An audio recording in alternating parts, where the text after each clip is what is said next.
Mandy. I just wanted to give you my feedback on the virtual library. This project was surprisingly very fun to do and participate in.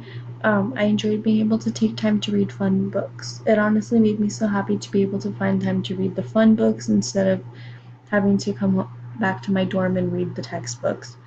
It brought back a lot of memories from my childhood of having my mom read these books to me, and then becoming older and growing up and watching either the movie remakes or the just having fun reading the books by myself. For example, you can see in the fantasy section, I was subjected to watching Bella Enchanted and the Neverending Story. I actually grew up watching those, so I never knew that they were books. I also read Because of Winn-Dixie, and I saw the movie Holes. I never knew there was a book. My favorite sections that I was able to read from were historical fiction, fantasy, and contemporary realistic fiction. Reading those brought back a lot of childhood memories, and I particularly enjoyed reading The Never-Ending Story. Like I said before, I grew up watching it, and so I wasn't always aware that it was made into a book until now.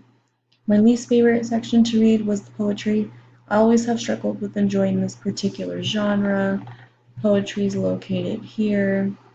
That was typically harder for me to get through. Here you can see science fiction. I didn't really enjoy that either.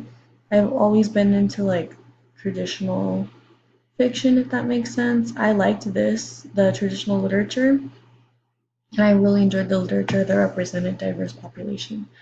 I would use all these books with my future students because they each bring something different to the table and offer different perspectives and background. Overall, this project was a success, and I was able to learn um, about different books and sections and and figure out how I would actually incorporate those into my lesson. So thank you for giving me this opportunity.